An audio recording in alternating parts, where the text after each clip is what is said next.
¿Qué tal amigos? Buenas tardes. Bienvenidos a esta tercera entrega donde veremos la capa de red del modelo de OSI. Como saben, ventajas, desventajas, alcances, limitaciones, qué podemos hacer específicamente en esta capa y bueno, cómo interactúa con las capas inferiores que hemos visto, la capa de enlace de datos y la capa física.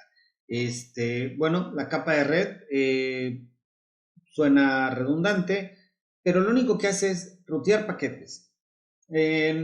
Si pueden ver, aquí hacemos referencia a que hace ruteo de datos, pero al día de hoy pues sabemos que las redes ya pueden hacer cualquier cosa. Hay voz, hay video, hay telemetría, hay automatización, controles de acceso, CCTV. Cada día son más redes de otros mundos que han ido metiéndose en este sistema. Por lo cual, pues, cuando hablo del término de ruteo de paquetes, pues puedo hablar indistintamente de voz, datos, videos o cualquier otra cosa, ¿va? Pero ese ruteo, como tal, consiste en llevar información de una red a una red totalmente diferente. Dicho de otra manera, puedo pasar de una red basada en IP a una red basada, no sé, probablemente en IPX, si es que a lo mejor existe alguna por ahí. O puede ser alguna red que pase por un enlace de WAN y que tenga que ir por algún servicio de MPLS, Frame Relay, cualquiera de las condiciones existentes, PPP, HDLC, no sé. Pero ese es el punto. Este punto es que el equipo que trabaja aquí en la capa de red, el router, va a hacer ruteo entre redes de diferentes topologías o diferentes protocolos. Pero también va a ser ruteo entre mismas tecnologías, pero que tengan diferente segmento lógico o segmentos de red, ¿sí? O que estén en redes lógicas totalmente diferentes, ¿sí? Esta capa de red nos va a proporcionar el direccionamiento lógico. Dicho de otra manera, la persona que configura el router, pues él le pone qué demonios de red quiere o qué segmento de red quiere para la parte de voz, qué segmento de red quiere para la parte de datos, o cuál para o cuál para el otro, o cuál para el departamento de finanzas, o cuál para el departamento de ingeniería, si es que estamos usando VLANs en nuestra red.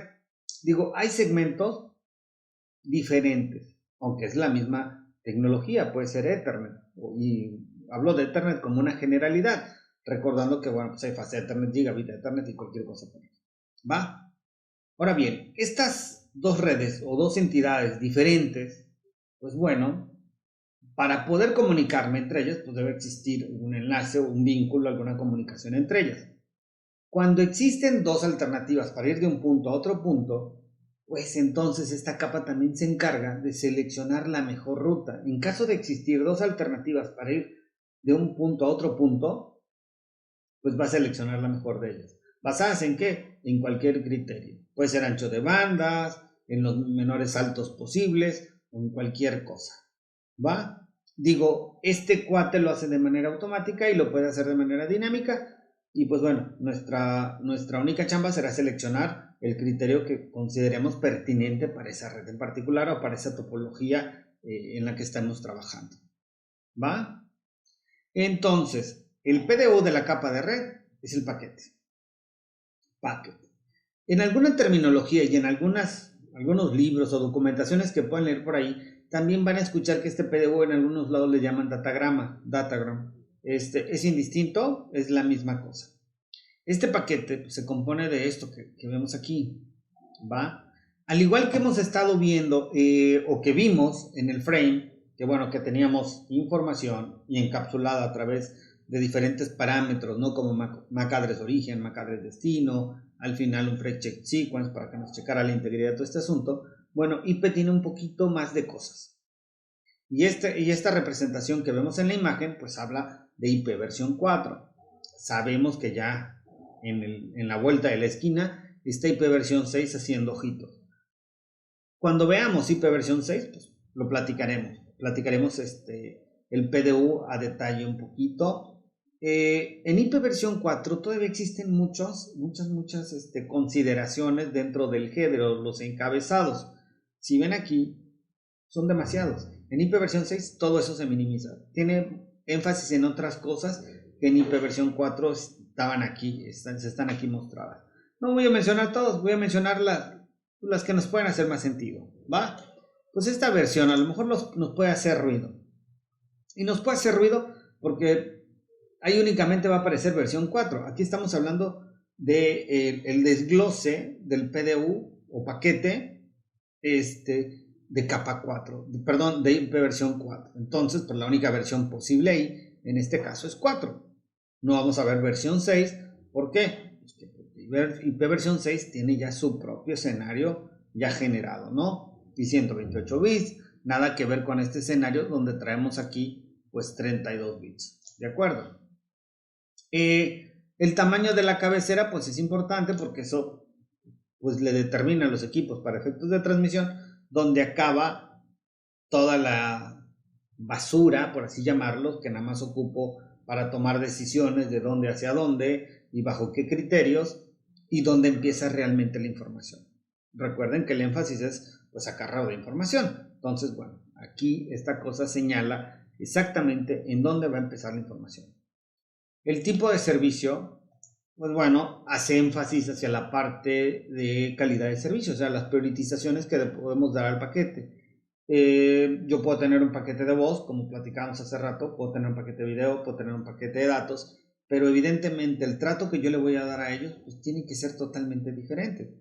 Por ejemplo, voz y datos son sensibles al retardo, por lo cual yo necesito darles prioridad. ¿Para qué? Pues para que tengan el menor retardo posible, para que la experiencia del usuario sea lo mejor, ¿va? Para ese tipo de aplicaciones o ese tipo de servicios. La parte de datos, pues puede esperar, no es tan susceptible a los retardos, ¿va?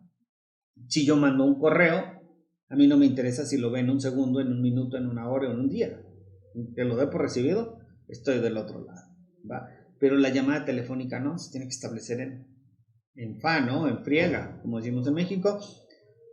Y el video, pues evidentemente, pues cada segundo que yo pierda, pues evidentemente me cuesta perder por ahí algunos eventos que yo considere pertinentes. Entonces, digo, sí tenemos que darle prioridad a algunos paquetes en particular, sobre todo a todos los que sean sensibles al retardo, ¿va?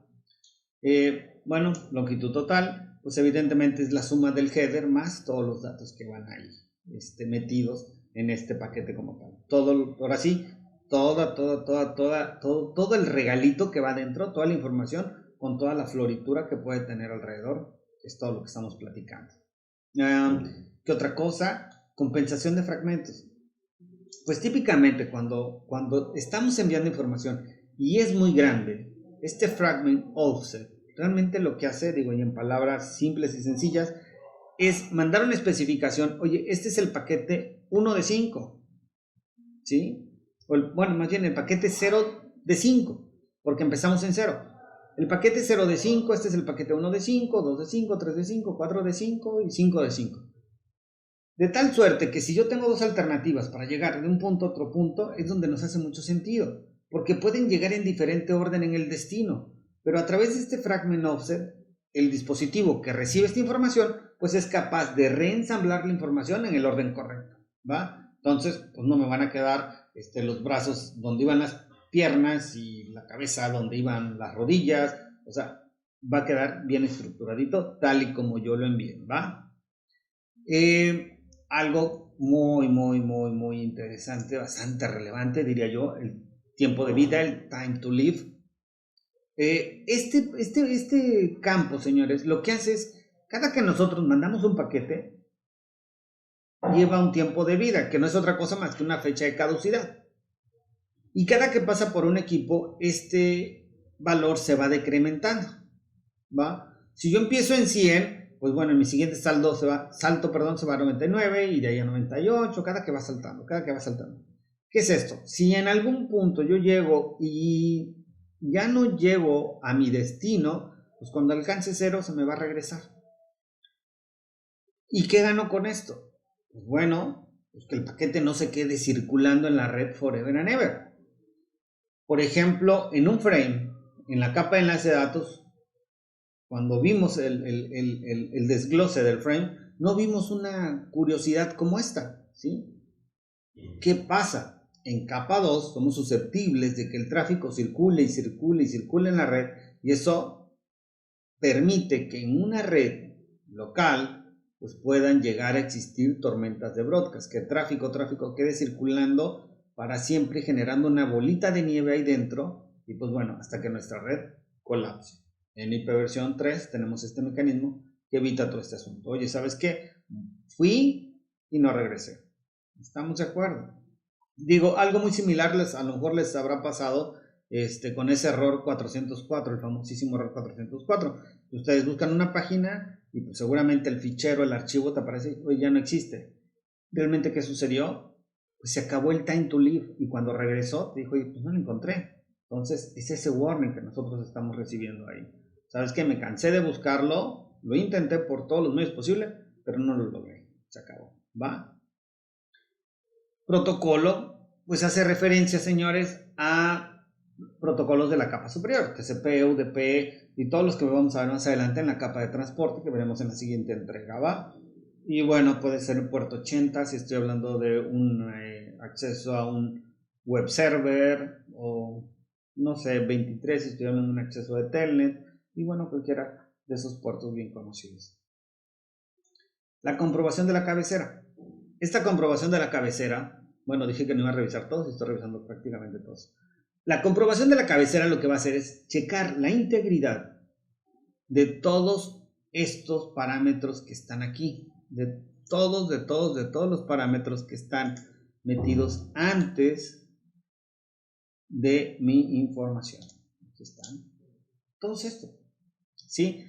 De tal suerte, señores, que por ejemplo, para obtener ese numerito que va aquí en la comprobación de la cabecera, no sé, estoy inventando, la versión la multiplico por la cabecera, la divido por el tipo de servicio, le resto la raíz cuadrada de la longitud total y bla bla bla. Y hago toda una serie de algoritmos y esta cosa me da 80. Entonces, ¿qué va a suceder? Cuando este paquete lo reciba alguien más, cuando este paquete sea recibido por otro sistema, pues va a ser lo mismo, la multiplicación, la división, la resta, la raíz cuadrada, el exponente a la 50,000, lo que fuera, y le tiene que arrojar exactamente el mismo número. ¿Sí? Al comprobar 80, que era lo que estaba destinado que recibieras, contra lo que él, cuando hace su propia autoevaluación de la cabecera, dice, pues 80, toda la información que acá está es íntegra. ¿Sí? Entonces todos estos parámetros son válidos y están muy bien. Lo siguiente, pues bueno, pues la dirección IP origen, evidentemente la dirección IP versión 4 que origina este paquete. La dirección IP destino, mismo caso, IP versión 4. Si pueden ver acá arriba, veremos que vamos de 0 hasta 31. Estamos hablando de bits. ¿Sí? Si contamos 0, 1, 2, vamos a llegar. Estamos hablando de 32 bits, que es lo que compone una dirección IP en versión 4. A diferencia, por ejemplo, de la capa de enlace de datos que hablamos de la MAC address, que se componía de 48 bits, bueno, una IP versión 4 tiene 32 bits y una notación decimal. Las direcciones MAC address son 48 bits y típicamente las representamos con un formato hexadecimal. En IP versión 6 veremos 128 bits como tamaño de dirección IP, pero una representación hexadecimal. Es para donde estamos jalando, ¿no? ¿Para qué? Para no hacer cadenotas así muy grandes. Entonces, bueno, pues de ahí opciones, rellenos, evidentemente para cuadrar todo este asunto. Y pues de ahí ya todos los datos. ¿Va?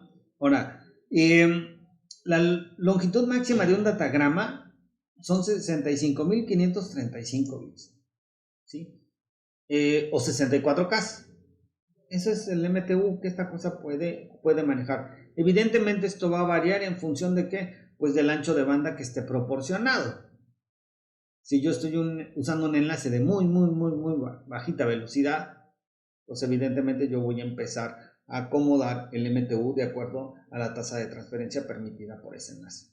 Hoy en día ya no es un problema, ¿por qué? Porque los enlaces típicamente andan en velocidad superiores a ese asunto, ¿no? Las tasas de transferencia son muchísimo más altas. ¿De acuerdo? ¿Y qué vamos a encontrar aquí?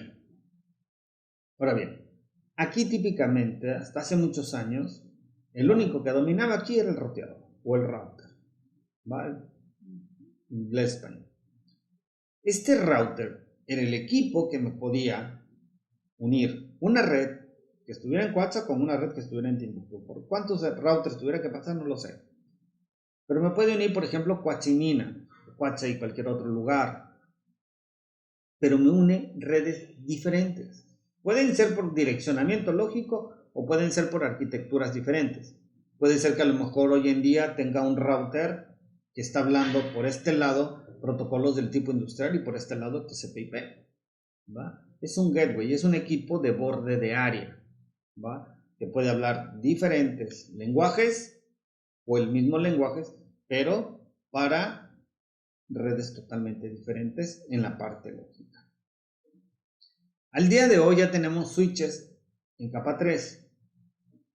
Los switches de capa 3 tienen la particularidad que siguen siendo switches de capa 2, pero tienen funcionalidades en capa 3. Me pueden rutear, ¿sí? La única limitante, ¿y cuál sería la diferencia entre un switch de capa 3 y un router así como tal? Es que bueno, el switch de capa 3 me puede rutear cuando voy de una red de Ethernet a otra red de Ethernet. Evidentemente con un direccionamiento lógico diferente aquí y un direccionamiento lógico diferente acá, ¿sí? Yo tengo una red aquí y una red por este lado, pero lógicamente son diferentes. Entonces yo necesito aquí un equipo que me una esos dos segmentos que están aquí. Y lo puedo hacer a través de un router, como les platicaba, o lo puedo hacer a través de un switch de capa 3, que es exactamente la misma cosa. La única diferencia aquí es que el router podría hablar cualquier otro protocolo. Ese tipo es políglota. Este nada más habla Ethernet. ¿Va? Otra ventaja es que los radios inalámbricos hoy en día los que usamos para hacer enlaces punto a punto, enlaces punto multipunto, todos estos al día de hoy ya tienen algunas funcionalidades de capa 3, lo cual les permite, pues bueno, optimizar el enlace. En una red normalita, en una red LAN, se pueden generar muchos broadcasts. Por concepto, todo eso, pues todo ese broadcast que se genera dentro de mi red local, pues me llega a mí y lo cacha mi dispositivo, determina pues esto no es para mí y pues, a lo mejor lo desecha y toma decisiones, pero le toma procesamientos en CPU, en memoria, todo ese asunto de estar validando todo este escenario. No lo puedo evitar en una red local, pero cuando llega a un broadcast, a un router, el broadcast es rechazado por el router. El router dice, aquí no pasas. El router por concepto no permite el paso de broadcast. Entonces, si eso lo meto en un enlace inalámbrico, ¿sí? Que tengo de WhatsApp a Timbuktu, pues yo sé perfectamente que ningún broadcast de una ciudad va a pasar hacia la otra ciudad. Y la otra ciudad jamás me va a mandar un broadcast. Eso evidentemente optimiza ese ancho de banda que yo puedo llegar a tener en el aire en ese enlace inalámbrico. ¿Va? Y me va a optimizar muchísimo mejor el uso y disfrute de ese enlace inalámbrico, ¿no? ¿Qué otras cosas tenemos aquí? Bueno, ya no hablando tanto de hardware, hablando de protocolos o direccionamientos, pues bueno, IP versión 4, IP versión 6. IP versión 4 es al día de hoy. IP versión 6, pues evidentemente ya está a la vuelta de la esquina. Yo estoy en esto de redes desde el año 96 y desde el 96 yo sabía que ya andaba IP versión 6. Entonces, pues han pasado 24 años de eso y bueno, yo no veo la implementación de IP versión 6. Digo, sí lo hacemos en laboratorio, sí lo hacemos en ciertos lados y algunas entidades han migrado, pero realmente no se ha dado ese salto de fe hacia IP versión 6. Pero bueno, yo no dudo que a lo mejor a ustedes les llegue a tocar. Protocolos de ruteo dinámico. Si recuerdan, platicábamos de que cuando hay alta disponibilidad, que yo tengo 2 o 3 o más posibilidades para ir de un punto a otro punto, pues tengo que seleccionar la mejor ruta. Los routers, a través de protocolos de ruteo, hacen esa chamba. Y ya dependerá la implementación que ustedes hagan, ¿sí? O la habilitación del protocolo de ruteo que les guste, o porque lo entienden más, o porque lo dominan más, porque se adecua más, por el criterio que fuera, o puede ser por las funcionalidades. ¿Sabes qué? RIP no me hace sentido, pero SPF sí, o IS2IS, EIGRP, ustedes seleccionan eso, y bueno, una vez que todos los routers que están ahí intercomunicados, pues bueno, van a hacer selección de la mejor ruta de manera automática y de manera dinámica. Entonces, ya así como un pequeño resumen, ya en imagen, ¿qué hacemos? En la capa de red proporcionamos direccionamiento lógico. Si yo configuro este router, pues a mí se me ocurre ponerle este segmento de red de mi lado izquierdo y a mí se me ocurre ponerle este de mi lado derecho. Se acabó. Y nadie me dice si estoy bien o estoy mal. A lo mejor en este caso estoy hablando de direcciones del tipo privadas. Más adelante veremos. Entonces, pero yo determino qué es lo que quiero y qué es lo que no quiero para mi red. O sea, qué segmentos quiero. Y si los quiero manejar así, o en su momento manejarlos subneteados, o cualquier otra cosa. ¿Va? Pero bueno, el que lo configura pone el direccionamiento que se le ocurra, el que le guste o el que él quiera. Selección de la mejor ruta. Bueno, si ven, es el mismo diagrama, simplemente le pongo otras posibilidades. Oye, mira, para ir de una red a otra red, pues yo tengo esta, ¿sabes qué? Desde mi perspectiva, basada en saltos, yo digo, oye, pues me conviene más por aquí porque tengo el menor esfuerzo, estoy a un salto. Oye, pero si me voy por este lado, estoy a 2 saltos, pues ¿sabes qué? Pues está mucho más lejos, le estoy dando más vueltas, ¿no? Pero si le ponemos, no sé, velocidades, y vamos a suponer que este trabaja a 10 megabits por segundo, y este trabaja a 1 giga, y este también trabaja a 1 giga. Es más, vamos a ponerlo a 100 megas para que no se vea tan mal. Si este cuate trabaja a 100 megabits por segundo, pum, pum, pum, pum, pum, pum, pues tú dices, oye, ¿qué me conviene más? ¿Irme por este o dar toda la vuelta sota? Oye, pues es 1 gigabit, o sea, son 1000 bits por segundo, 1000. O sea, es 10 veces más rápido que este de acá arriba. Oye, pues ¿sabes qué? Pues me conviene más. Oye, pero es que son dos. Digo, haciendo proporcionalidades, ¿no? Oye, pues sí, bueno, tengo 2 enlaces de 1 giga, pero bueno, pues divídelo, ¿sí? Haz el promedio. Entonces, bueno, 1000 gigas entre 2, pues 500. Vamos a suponer que aquí, bueno, pues te va a dar un enlace de 500. Estoy cuadrando las cosas, no son así. Es para explicación. Entonces, oye, pues este enlace realmente te va a dar un ancho de banda de 500, por así llamarlo. ¿Va? Pero sigue siendo un mejor escenario, darme la vuelta por abajo y irme por arriba. Lo que a simple vista o a golpe de vista pareciera más cerca, pues no necesariamente es lo mejor. Entonces es decisión más adelante de nosotros seleccionar el mejor protocolo de ruteo basado en anchos de banda, en arquitecturas o en las topologías, en los routers, en las marcas, si es un protocolo estándar, si es un protocolo propietario de algún fabricante, pues bueno, seleccionar el que tenga el mejor criterio para ustedes y el que les pueda ofrecer el mejor desempeño. Bueno, pues esta es nuestra entrega de la capa de red del modelo de OSI. En nuestra siguiente entrega veremos la capa de transporte. Espero que la información sea útil para ustedes, la hayan encontrado adecuada para lo que estaban buscando. Y pues bueno, seguimos al pendiente, seguimos trabajando y nos vemos en la siguiente entrega. Cuídense mucho.